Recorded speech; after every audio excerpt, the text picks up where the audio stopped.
to our new series, Living Life, with real people and real stories. This series is a window into the human experience. It's about where we've been more recently, where we are today, but also, and most importantly, where we're going. This is an opportunity for us all to step back, to reassess and redefine how well-being shows up in our lives each and every day. So I hope that you can sit back, you can listen, learn, and connect. I met Debs back in 2014 at a Pavelka workshop. Now, from that workshop, she attended a variety of retreats and really got to know the four elements and how to bring them into her day-to-day life. When I met Debs, though, she was suffering from IBS, she had type 2 diabetes, and she was taking medication for both. She wasn't in a good place. She didn't feel good about herself. She didn't feel good about life. However, since then, the journey that she's been on has been a clear indicator of her willingness to take ownership of herself. She's been able to slowly taper off of some of those medications, and she's in charge now. She looks at the food that she eats, she looks at how active she is each and every day, and most importantly, she's paying a lot more attention to her mental and emotional well-being. Well, I had, at that point, the chronic IBS. On top of that, I'd also had type 2 diabetes, but it was poorly managed because I was being led by the IBS. I had a major problem with the medications because they added to the IBS. And at that point, I'd been diabetic for 9 years. And my consultant had basically delivered either we go down the route of gastric surgery, or you're blind by 50 and dead by 55.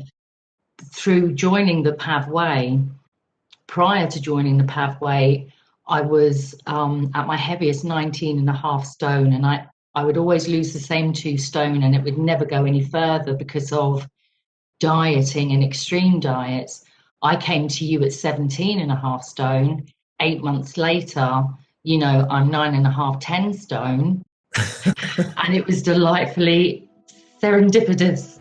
It's so good to see that Debs has been able to regain a sense of control in her life. I think for a lot of us, that's all we want. We just want this sense of control, and Debs was able to create it, not only with her type 2 diabetes and her IBS, but with her weight as well. Debs went from weight loss to weight management, though, and that's when things started to slide. Not only that, though, there was about to be a new player in this equation, COVID-19. When I got ill in the late October, we run a series of glucose tests just to see what was going on. And my glucose levels, it was indicating that the diabetes was not only back, but it was back with a vengeance. For me, COVID only really, the penny started dropping when our companies started preparing for us to work from home. Yeah. And it was kind of like, oh my God, this thing's here. Yeah. And then I was freaked. Early into lockdown, my GP had called me in and said, if my glucose levels are still like that, I'm at high risk.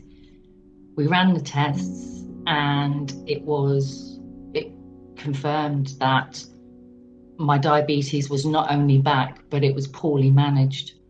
I think, I kind of just went into shock. I was reeling from oh my God, how can I go from 6 years in remission? How has this happened?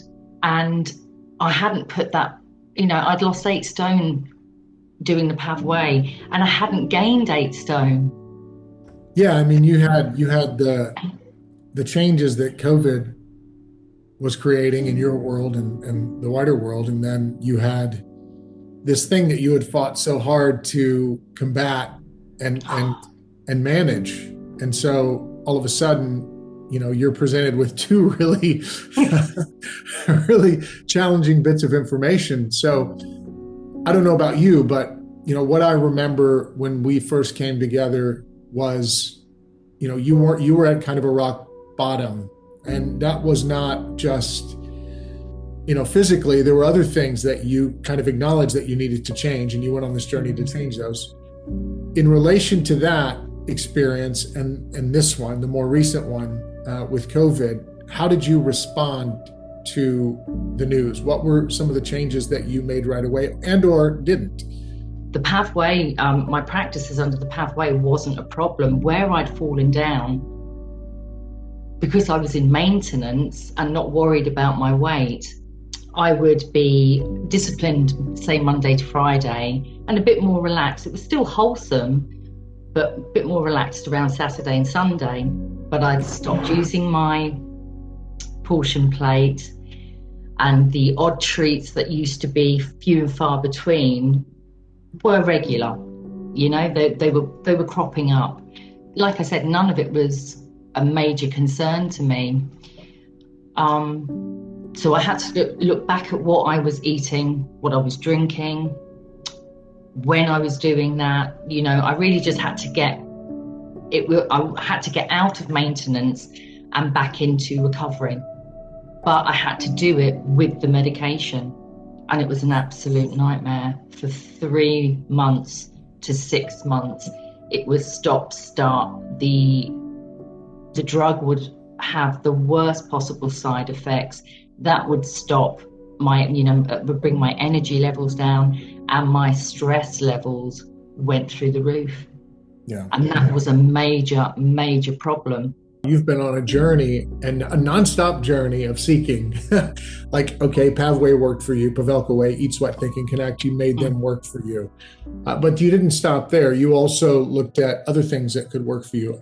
And so leading up to COVID, it was like you had this arsenal of experience that you could pull into, let's just say, one of the, if not the most challenging period of our lives in the world. And you're here. Yes. And you're sitting upright. Yes. And you're even smiling right now. I am. I know. It's so cool. Yeah. And, it's one of those things where you don't know it when you're in it. And it isn't until you engage in the behaviors over a consistent period of time that you look back and you say, oh, I did that. I got through that. Right. And I think that's the perspective, is trusting the actions that create the perspective, where our curses become our blessings, where pain becomes beauty. And in all of that, we become something that we really appreciate. So it's really, I know you, right? We've had conversations, we've worked together, so I know you. And I think just for the people on the other end of this who don't,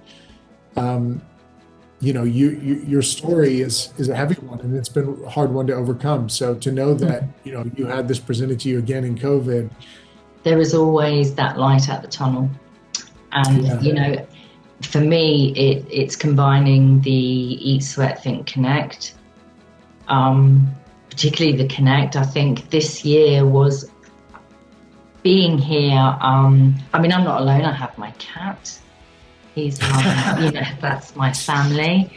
But we also got gifted the app this year, didn't we? JP4 app. And there was also that connection as well that kept me connected to my practices as well as others. And that was a massive help. The big takeaway for me, I think it's more about there is no finish line. And it sounds to me like you fully embrace this idea that I'm not done. I'm always work in progress, and there's always work to be done. And absolutely. And you've always really, I used the word seeker earlier. You've always looked for, what can I do next? And I really appreciate that about you.